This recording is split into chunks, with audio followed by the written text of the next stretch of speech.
الانتقال إلى الترام من محطة مترو شوق العقارية. The final destination of this train is Center Point. The next station is Shaba Realty.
Ano sila pula po?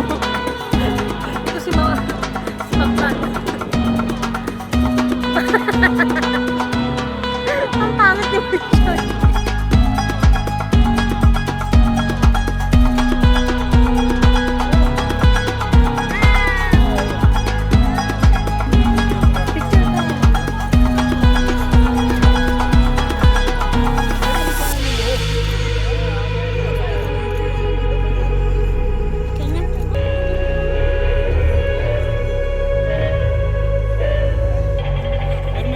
Meron, pero may lang.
Pa,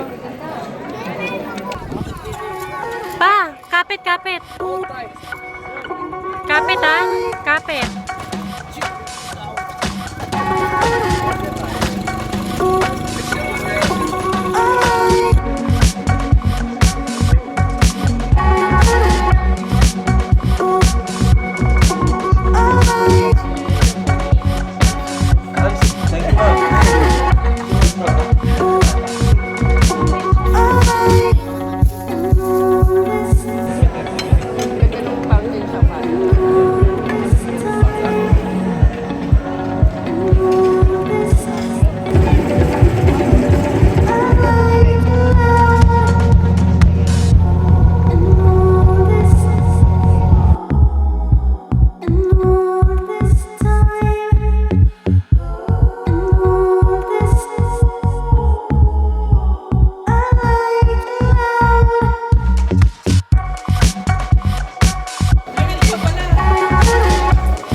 Hi guys! Hi guys! Welcome to our channel! So ayan, konting background lang. We are an OFW family. Initially, we're just a couple when we got here sa UAE. Then, That was year 2013. 13. So 10 years, magti-10 years na kami dito sa UAE. Now, we've come to this decision na to leave Dubai. Topic natin is, ano ba yung mga dapat gawin bago ka umalis ng Dubai? So meron kami dito pinrepare na list lang para Guide. wala tayong makalimutan. Kasi medyo marami siya. Like we've said, we've been here for almost 10 years na. So nakakamiss din, nakakalungkot na masaya din in a way kung bakit kami naalis dito. Abangan nyo na lang yun kung bakit yung reason yan. Una na doon sa list, by the way, umpisa na natin is cancel your visa. Your working visa here. Siyempre, nag-work tayo dito. Thank you, baby. In our case kasi, ako yung working. And then, under visa sponsorship ko silang dalawa. Si baby at saka si husband. So, yung company namin is nag-request sa akin na i-cancel ko muna yung visa ni baby at saka ni husband. Ni Luis. Bilang dependents. Oo. So, yun. Kasi hindi nila makakancel yung visa ko. Thank you. Hindi nila makakancel yung employment visa hanggat hindi nakakancel yung mga naka-under sa'yo. So, yun yung unang namin ginawa. Which is dito lang naman sa Ibin Batuta Mall. Mabilis lang siya yung process niya sa government dito. Oh, same Pag-cancel time namin ng halos. mga visa namin, same time lang. Right there and then, after a few May minutes, receipt na. cancel na kami. Kami dalawa nung baby namin. Thank you. Actually, magkano na ba binayaran namin? 200 dirhams each. 200 dirhams kami para makancel. Thank you. So yun, nung na-cancel na, nakuha ko na yung papers, sinabit ko na sa office. Tapos doon na tumakbo yung processing naman nila sa pag-cancel ng visa ko. Mabilis walang problema doon. Actually, makukuha na rin niya siyempre yung gratuity niya after that. Pagka-cancel sa kanya. Yun, mabilis lang. As I've said, mabilis lang dito yung process sa government dito. Talagang napaka-efficient. So yun, that's first. So, next is yung sending your things, some of your things through cargo sa Philippines. Kasi yun nga, 10 years kami dito. So ang dami namin naipon. Ang dami talaga naipon, sobra. So yung mga iba doon, pinadala na namin, pinakargo na namin. Considering pa na nakatira kami before sa 2-bedroom house. Nanggaling kami sa ganong setup. Tapos nung lumipat kami dito sa may Discovery Gardens, nasa studio na lang kami. Pero sobrang dami pa rin ng gamit. Kasi yung buong gamit na yun, isa lang sa amin lang. Pinagpadala kami, nagpa-box kami ng mga gamit namin. Unti-unti namin. Ang tagal din ng ilang araw din tayo nabot nun, di ba? Tagal din. Talagang ang total ng boxes namin, 3 Malaki. yung pinakamalaki. Mega jumbo. Mega jumbo kung tawagin dito sa sa cargo shipping company na kinuha namin. 3 ganon mega jumbo saka may 3 bulilit. Bulilit. Maliit Parang na, free kasi siya eh. free. So, yun. Konti pa nga yun actually, may na pa kami, Ang dami na bawas na kami nun. Oo. So aside from that, yun nga, syempre pupunta tayo sa next natin. Pero yun, pakargo nyo muna lahat. I-consider nyo rin yung time kasi in our case, sabi 45 days minimum ba? Bago makarating. Eh gusto namin pagdating namin ng Pinas, nandun na rin, sabay na namin makarating ako. So yun, 45 days yun, i-consider nyo rin yun. Yung iba doon yun nga, going to our next point is, you can Sell your things or sell stuff. your things. Like sa amin, pag nag-post kami online sa marketplace, Yan, so nag-join, marketplace. number 1 na helpful yan. niya. Number 1 helpful siya. Tapos, mga FB group FB page. group page, yung mga buy and sell groups, yan. Yes, nag-post kami doon. Masipag ka lang talaga dapat. Tsagaan lang, Oo. kasi ang dami namin gamit. Buti na lang kami, tulungan kami sa pagpo-post. Saka si Abby, sobrang sipag din. Ultimo, maliit na bagay, mga nabibenta niya lahat. Wala kami halos na itira. Lahat na ibenta niya hanggang sa last item namin. Ang maganda kasi, parang May 31st ako nag-end ng trabaho ko. So, may time kami talaga para mag-dispose ng gamit. Oo. So, talagang post lang ako ng post noon kami pareho. Parang may 2 months kami. Oo. 2 months time kami para mag-dispose ng gamit namin. So yun, tama-tama lang. Hanggang sa very last minute yun, nabenta namin lahat. Pangatlo na pinagbentahan namin is sumali kami sa flea market. Yan. Dito sa Mag-join din Dubai. kayo kasi malaking bagay yan. Marami nagpa-participate sa flea market. Pwede mo dalhin lahat ng items mo ron. Ang gagawin mo lang, bibili ka lang ng isang table. Isang slot yan, kuha ka. Table parang binili namin 300 dirhams yata. Oo, parang gano'n. 300 dirhams para makakuha ng isang slot. Oo. Table lang yon with 2 chairs. Kung may kilala kayo, may kaibigan kayo na nagbabalak din magbawas ng gamit, might as well makihati kayo sa kanila. Malaking bagay din yun. Kaya lang sa kaso namin, kami lang talaga nag-shoulder eh. Pero okay lang kasi nabawi din namin. Ang dami namin din na-ibenta through flea market. Magkano rin tayo doon? 1,500 dirhams. 1,500 dirhams. Tapos yung bayad mo sa pwesto 300. So okay na. Ang dami mo na-ibenta na rin, na-dispose na gamit through that. Maano nga lang, buti nga lang hindi tong anak namin mabait, sobrang behave. All throughout, talagang kasama namin, walang reklamo, napaka-behave. Pero mo, may busy kami para nagbebenta siya, nakaupo lang doon, ginagawa niya lang busy yung sarili niya. Oo, 2 years old lang to guys ha. Oo, ayun. Sobrang cooperative. Next is, siguro yung tungkol na rin sa pagbebenta, pero talagang dapat to ihuli niyo eh. Kung may kotse kayo dito, syempre, bebenta niyo rin yun, pero sa amin, hinuli namin siya. Oo. So, pwede po ba sabihin sa kanya 11,000 pa? 11,000. Sabi ko sa niya 12,000 eh. Sabi ko 11,000 po binibenta. Sige po, okay lang. Hindi, ma'am, hindi po ako ahente. Mhm. Kaibigan po namin talaga yan nung asawa ko. Opo. Opo, bali po kailangan lang talaga din nila ng sasakyan. Mm. Ibigay ko yung number nyo, Opo. po kayo, Mhm. tapos yung location niya para mapuntahan po kayo agad. Sige po. Okay po. Saka na po na tayo mag-usap pagka nagkabayaran na po. Sige po. Basta 11,000. 11,000 po. Sige. Okay. Thank you. Kasi malaking bagay kapag may sasakyan ka pa rin hanggang last minute mo na. Kung hanggang kailan mo siya pwedeng sagarin. Kasi nga since marami kayong aasikasuhin, so instead na na magre-rent ka, magta-taxi kayo, especially ngayon dito. So pag lumabas ka ng bahay, sasakit talaga yung ulo mo, sobrang init. So hindi siya advisable na commute ng lalo kung palipat-lipat ka. Mas maganda kung ibebenta mo siya sa last few days mo dito. Which is yun ang ginawa namin. And luckily, parang after 2 days lang namin na siya na-post online, nabili rin siya agad. Marketplace lang din. So yun, hindi na kailangan magbayad ng ads sa Yes. iba't iba pang platforms online. Yun lang, libre lang yan, yung marketplace, ano nyo. Inisip ko na nga na mag-post dahil dapat sa Dubizel. 99 ba? Oo, 99 and then 1 week yun. 1 week. Oo. Buboost nila yung ano mo ads. Pero yun nga, sa amin din na kinailangan. Kailangan mo lang hanapin yung kumbaga sweet spot na price para do sa kotse mo. Siyempre, kung sobrang taas wala mag-inquire, kailangan yung para makareceive ka rin ng maraming inquiries.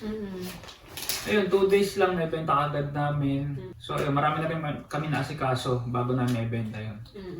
Tapos, Next is... ito, nandito kami sa Rogue ngayon. Nag-rent kami ng hotel for 6 days.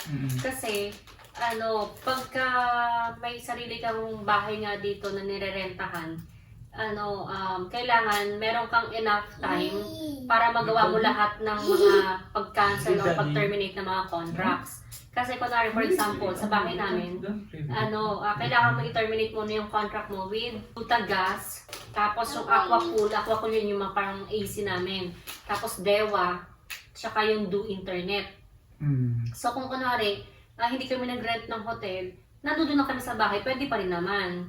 Kaya lang, wala na kaming kuryente, wala na kaming tubig, wala na kaming internet, wala na kaming gas. So paano ba kayo mag-i-stay kapag gano'n, di ba? Kaya so parang siya, necessary na mag-rent ka ng Airbnb or or ka ng hotel. hotel yan. Kasi talagang wala kang choice Kailangan mong i-close, i-process lahat yon within 7 days minimum. Oo, usually 5 to 7 days guys ang binibigay kahit sa mga bangko. So kailangan mo siya i-close within 5 to 7 days. Yun naman ang kung yung sa government agency sa pag-cancel sa mga visa, mabilis lang. Yun naman ang medyo madugo, itong mga pag-close ng accounts like bank accounts, yung ayun nga, nasabi yung sa bahay, sa mga developer, yung sa Dewa, mga ganyan and all. Lalo yung sa developer, yung sa bahay nyo. Medyo mahirap siya, matagal.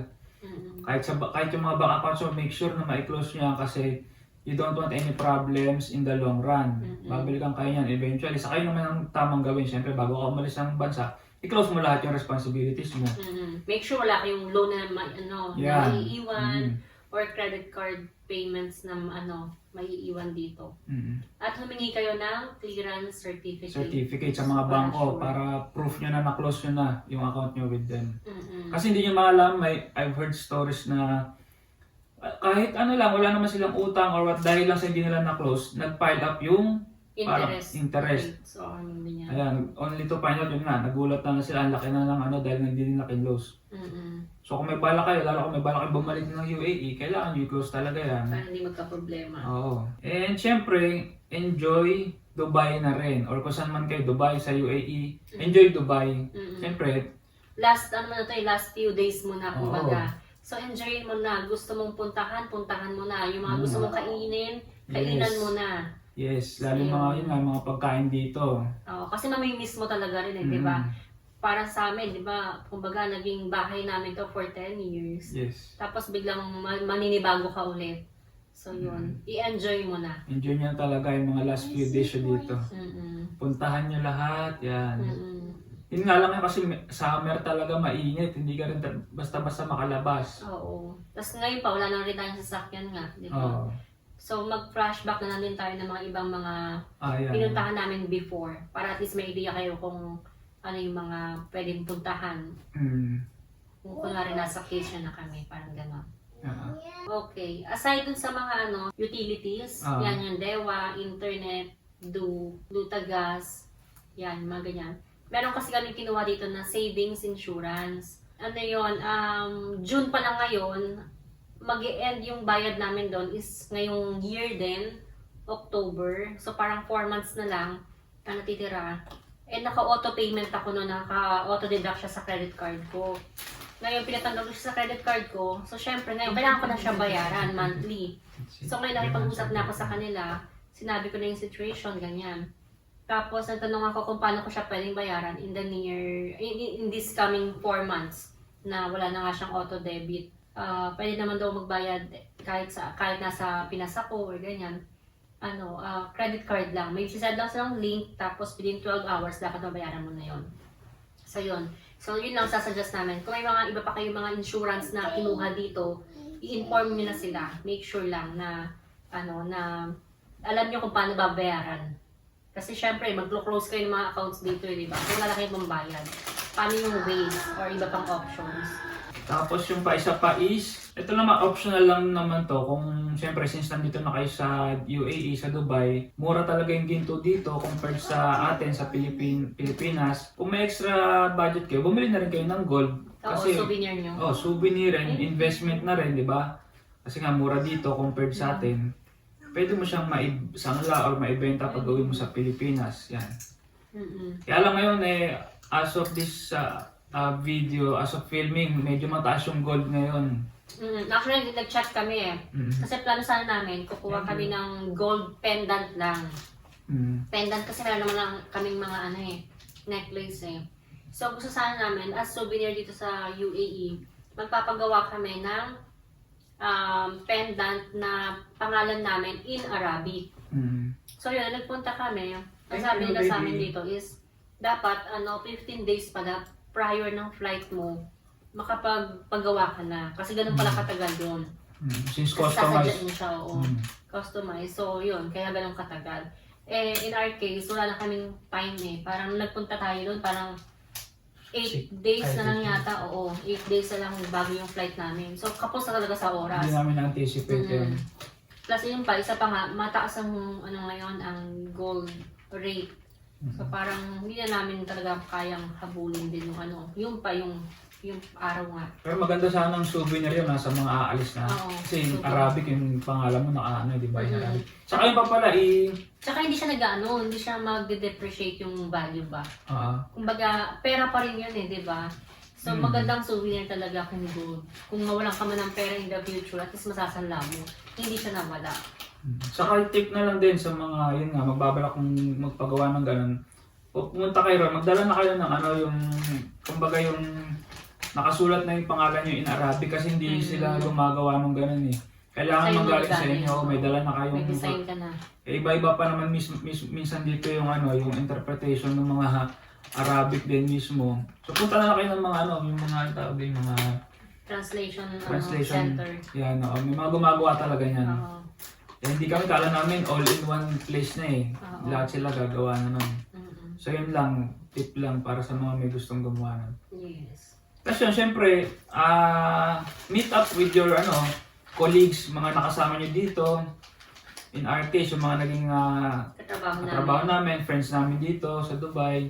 Ayan, we see to it na makakita namin sila for the last time. Hopefully not, magkikita pa rin naman tayo, kami soon, hopefully. So yun, meet up with them, catching up yan sa mga matatagal ng di nagkikita. Yan. Kasi kumbaga last few days na nga, so kung at least magkita pa kayo for the last time. I think that's it. Hopefully nakatulong itong video namin na to sa mga magbabalak na rin na mag for good or iwan yung Dubai or UAE in general.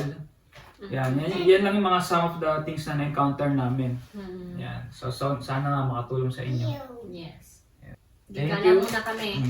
So watch out for our next vlog. Sa mga updates kung ano yung next plan namin and journey. Meron din pala tayong vlog, no? Magkakaroon tayo ng vlog para dito sa hotel namin. Dito sa in-stay namin sa Rome Hotel sa Expo 2020 The best City. dito. Expo City pala tawag namin. Expo City. Yes, dito namin napili kasi magstay.